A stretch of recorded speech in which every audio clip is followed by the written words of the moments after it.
yare when your kidney disease and kidney stones be more duro hwe video we ma ensina shema unua na ono so ensia bibi every media ne herbal doctor Asonaba usu adum am da o awareness center no wo how be yare bi nso a from metimi aboa ebia na wako hospital doctor aka tell say o kidneys no abosia abebeba ho and as stones when your kidney stones and as infection about kidney no ho and as when your problem be o kidney nim be ma planty try plant we answer na bia obefrɛ me a wafrɛ me plant ye fa no dandelion on say dandelion no ye woni root and ye dandelion no ye san so wo ni leaves na de me beka wan asemi no dandelion root the powder na de tie ne say den ne bema ye nipadua ne ye kidneys no ho atochma he wo mo kidney disease say wo mo kan areho a wo mu didi atrewa a etre bia wo didi kra be very careful yen kidneys no perform dwumade bebre o ye nipadua no mu ye ka se ye kan wan asema ade be chema ade asan kakra metimi aka cho ne say efin bia wo nipadua mu nyina no unu a onum na kidneys na filter ana wo isa efin free enyane a wo di ana say chemicals e ko nipadua mu kidneys na eyisa fi no efa odunso babonten onu kroya enso na oyi efin bia ensu aboro so wo nipadua ma body ni nyia no ode dane jonso na aba abonten onu kroya no oboa ama ohu mojam ana efin bia no a etra mojamu enu ti dan so obi nya kidney disease a na ensu atata ne nipadua no na fu ne nase na ne mojamu abafin na oso kɔ ne de hye dialysis mu ne etimi ifini nyina de ba na asan ababiem ne aye maka wasam kɔ me video bi atwam so na saa o how we say wan hwe ya ebetimi age wo nkwa e de afiru nsem na ade ba kɔ en wan se onyankopɔn bo nipadua no na wonu se de ya na yare bebe nipadua no nti plant no wama ehoden bi wo plant na eyusu ma ebo ama yesu yenya ayaresa na de obetimi yesu e de dandelion ayeniem dandelion any root na nkasa no oyo bi a naturally no oboa ma onipadua no timi edwonso ana edwonso eba abonten bebre na kidney stones na ewo o kidneys no hono eno na dandelion betimi aboa na aflash asa efin na stones na aforming ewo o kidneys no no dandelion no ewo tumi bi a otimi boa ma onane sa stones na ewo kidneys no make asafa ye dandelion ni root no ankasa ne dia oye ne se mo na onum dandelion root no mo na odunso bebre mo na odunso bebre no mo no so na eye entin a aboroso woni paduam ane efin abuso ni paduam nyina no de eba abonten ane nsuo bi e woni paduam ma body ni mfa nyehwe a atamu no eyi no de ba abonten enti de ebetimi aye de aboa ne se dandelion no prevent kidney stones yemfa ne se obi a woni kidney disease impo na ose owuma obeta no nom dandelion root no ubon se ebo sa ni padua no ban ema ebo abosia kidney stones form wo sa ni padua no ni kidneys no esan se eboa ama dissolve sa stones ni nyina ana ade bia na deposita enye ewo ni padua no ma form sa kidney stones no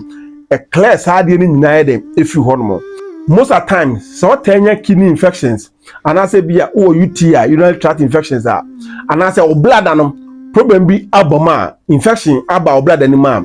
eye dandelion no eboa ema saade we say nyanum clear edifi wonum ana obi wonum ma oho ana ne nase apeja what you say obi wonum ana ne nase na apeja is say kidneys no say problem eboma efin na o say nkaba bonti no entimi ye de ema abonten de kidney no eyere no eba ne san na atata onan no ase ebi wonum ana wofu eni ade na nso no say uyo bi a o tell you dandelion root na eboa ama saa thousands na ewo onipadua ma ama onase apeja ni nyina no eyi ni nyina de fi mo edem de ba abonten so uyo bi a wo kidney problem omode ase ubesu dandelion metro kwan am obetimi nso ayusu dandelion de asa ne ma we se nyina na mo wo ye na se wo hu hwe a na wa frame na eno so mama odu de atwiti ama wo ani obi bi a ye friend detoxification ene se obody no hia detoxification ene se o se eboa ma body nitimi ehoro no cleanse no te se bia wakoduma wakoye ne tie maduma na ohwa efin a udware semena na ahoro ho saa na kidneys no eno so etiem etire bi a ono no detoxify our body no na nse problem ba ma ontimi anhuru ni padua no mani padua no enya anwode eba ne saa na wohia dandelion root eno betimi aboa o kidneys no na ma liver no so enya hode na etimi yi efin anase waste ai woni padua no ma hawo ni nyina na ayini nyina de efiwa no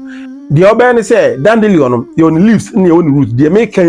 and root na nkasa aya na Ghana ha den so obenya dandelion root ni bi ayusu na mom no yenso yo ebi wo no ma eye pure dandelion root ha obasa utobi wo no ma ye de be ma ne bo enye de kra no endu 100 cedis impo wo sa root ni bia na entrenkiti bi wo mu ye wa tre a ya heda aye ede ama saa aduro no a emye overdose a onfama embroso anas enye overdosage anas underdosage entino saa atre na ehemu no na ade be fa dandelion root no ebia anopa wafa atre ne ba kwa na se mienu wode afra warm water na wa da na wanom anopa ene anumre anopa ene anumre oya ne saa na ebetimi abo ye pa na ebi nso a obetimi nso anoa dandelion no na se de be ya obehu dosage no eno so na eden kakra onu dandelion no so a na ehu ni root no na onum ensu ni kakra oya ne saa eno so eboa ye pa ma eyi efin ana stones a aforme o kidneys no nyina no eyi no edem edi efi hodom ye one capsules so hodom a obetimi use be me de do me ton dandelion capsules be ana me prefer so nipa biaro ube use powder because ana powder no fast esen capsules no eti no betimi so use ne capsules ne mum no bomode ase obenya dandelion root ne mum se obi a wo fresh dandelion root no so a obetimi so asisi na wachi munsu no ne no so wanom ebetimi abo yi pa na de atiene se ye onkofo bi wono ma enu kwa se omofa dandelion nkofo bi wo ma enu kwa se omofa dandelion obi biara onum aduru a doctor de ama na saa aduru ni manager nso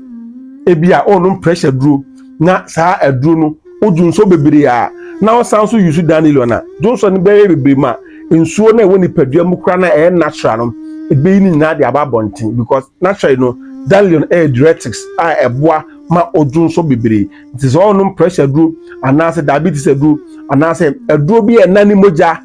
doctor na church say duro na ma ojunso aya na me advice so say memfa dandelion kwa dem enkoni pedo nya sa pepa ebe ma stress aba eye o kidneys no ma problem so aya aba nti aya say obe stick to there doctor na dey ama on doctor do no dey ama on na wo kwan befa so a ubenya obi onim dey obe kire ha obe combine nmienu so dey aboma enfo ha obi en den emani pedem me dey the herbal doctor Asonaba osu aduomi ebia wo ha obi wo yare bi na opese me boa wo kidney disease number bi a na du no wani da sokra asa ni wono bebre on ma metimi e de aboa me na me da OA Organic Foods and Wellness Center no yare bi a obia no frame na yendi enkomo na share video se so ma unua bi a wo hwe e bia na etimi aboa no no so anya ayaresa bomode aso be frame number we 0599033474 0599033474 announce say 027-344-5444 027-344-5444 media the herbal doctor Asonaba usu edumi de bia masma me kan ba ko pe so nipa biara so wiase a so aduane sene befo na so hwede die su ya obenya che sanse yare bi o ma o se befo bi na de ma sa befo no so obi oro so ne de hwan na de ma na yare bi ya bye bye be san so ahia na mbetimi so follow me Dr. Asonaba usu edumi YouTube ma hwe me videos bebre nso ho ma bye